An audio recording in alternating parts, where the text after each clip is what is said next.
Iba namang balita, sinalakay ng mga otoridad ang bahay sa likod ng tinitira ni Stephanie Nicole Elia. Siya yung batang nasawi sa tama ng ligaw na bala. Nakuha mula sa naturang bahay ang isang baril at mga bala ng kalibre 45. Umalma ang may-ari ng bahay sa ginawang pagsalakay. May lisensya naman daw ang kanyang baril. Paglililaw naman ng pulisya, hindi siya itinuturi na sospek. Mula sa lungsod ng Caloocan, nakatutok live si Julius Segovia. Julius. Mike, hindi nga suspect ang may-ari ng bahay sa likod bahay ng pamilya Elia, pero dahil nga sa bisa ng search warrant na ipinalabas ng Caloocan RTC Branch 130, hinalughog pa rin ng Caloocan Police ang naturang bahay. White House, Mike, ang tawag nila sa target area. At base raw sa mga nakuhang impormasyon ng mga pulis, may nagpaputok ng baril sa likod bahay ni Stephanie Nicole na nasawi sa tama ng ligaw na bala nung kasagsagan ng bagong taon. Nang makuha nga ang search warrant mula sa korte, agad pinagplanuhan ng mga Caloocan Police ang pagsalakay. Isang George Da ang gusto rin daw nilang makausap. Sa impormasyon kasing nakuha ng mga pulis, nagpaputo ang isang George Da na nakatira nga sa likod bahay ni Stephanie Nicole nung salubong sa bagong taon. Sa trajectory examination din kasi ng pulisya, lumalabas na sa likod bahay galing ang ligaw na bala ng kalibre 45 kumitil sa buhay ng 7 taong gulang na bata. Pagsapi sa target area, Mike, sarado ang bahay. Ilang minutong kumatok ang mga pulis. Nang walang sumagot, inakyat ng mga pulis ang ikalawang palapag at saka binasag nila ang salamin ng bintana.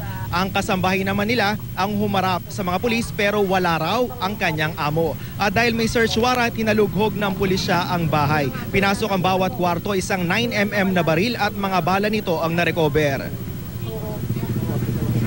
Nasa Quiapo po, nagsimba po sila. Kaya alam ko po ang baril niya kasi ako po mahawak ako, nagtatago sa kabilang bahay. Natagpuan din, Mike, ang mga balang ito para naman sa kalibre 45 pero walang nakitang baril.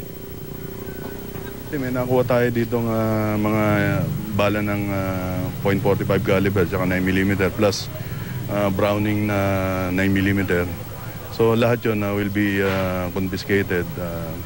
Then appropriate case will be filed in court. Gate ng kasambahay, Mike, walang kalibre 45 baril ang kanyang amo. Hindi malinaw kung paano niya ito natiyak at kung siya'y maalam ba sa iba't ibang kalibre ng baril. Kami na ang nagpapasensya pagka nagagalit siya. Pero pag nagagalit, hindi nagpapaputok? Ay, hindi, sir. Hindi siya nagpapaputok. Ayun ang kanyang bisyo, yung tugtog.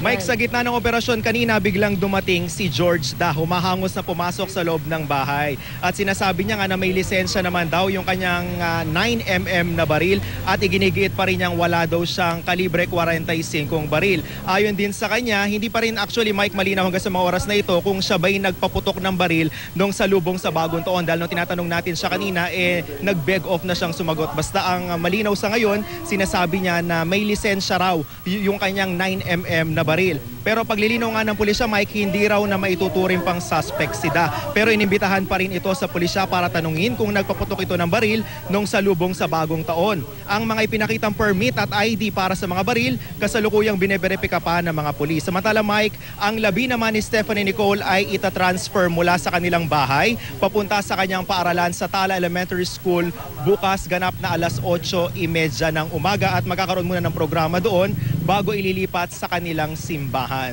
Yan muna, Mike, ang latest mula pa rin dito sa Caloocan. Balik sa'yo. Julius, ano ang paliwanag kung bakit may inilabas na search warrant para dun sa pagpasok sa bahay ng mga pulis, hindi naman pala tinuturing na suspect yung may-ari, Julius? Actually, Mike, ito yung paglilinaw dyan. Maituturing siyang suspect kung ang pag-uusapan natin yung nagpaputok ng baril nung salubong sa bagong taon. Pero kung pag-uusapan yung suspect sa kung sino ba ang may-ari nung slag na nakuha dun sa ulo ng biktimang si Nicole, yan ang hindi malinaw, Mike. At sinasabi nga rin ng Caloocan Police na humingi sila ng search warrant mula sa korte dahil na rin sa abiso ng mga residente roon na nagtuturo nga na di umano ay nagpaputok ng baril itong si George Da nung salubong sa bagong taon. Mike? Maraming salamat, Julius Segovia.